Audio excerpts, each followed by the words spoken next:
नमस्ते दोस्तों, विवाह गीत गाने जा रहे हैं। कैसा लगे बताएं कमेंट में।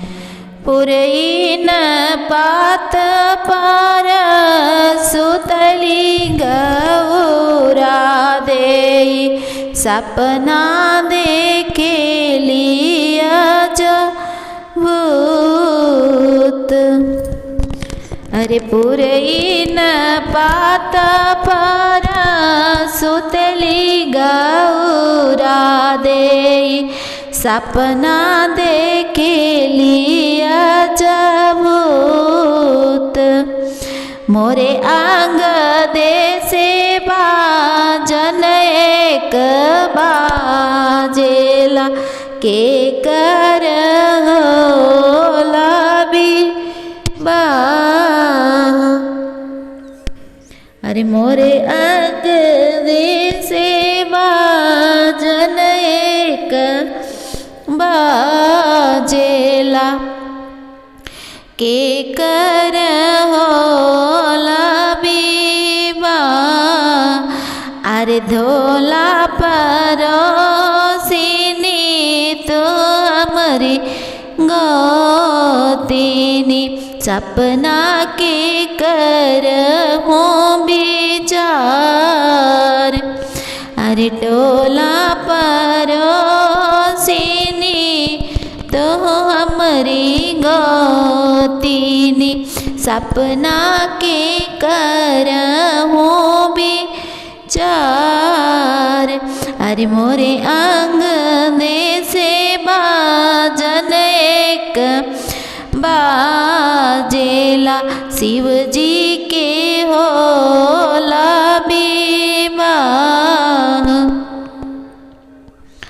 अरे शिव जी के होला विवाह, किया हमारे शिव जी और नी से चोरनी हो, किया हम नाने के बाजीनी। अरे किया हम शिव जी और नी से चोरनी हो, किया हम नाने के बाजीनी।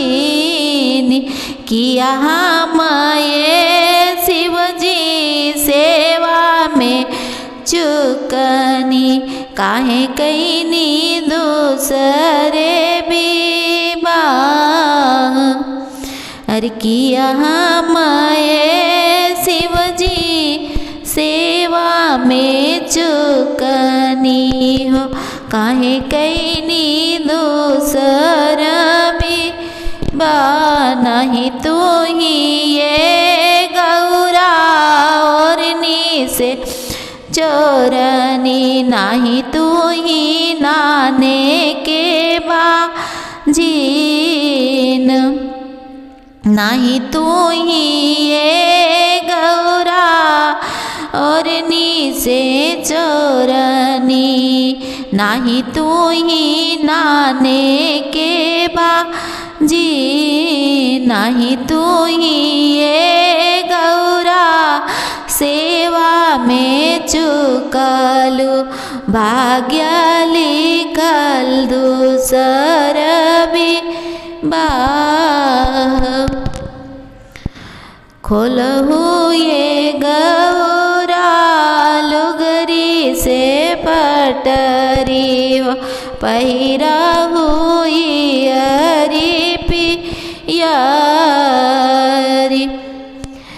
अरे घुंघटा उठाई जब देख ले गौरा दे, इतही बहिना मार।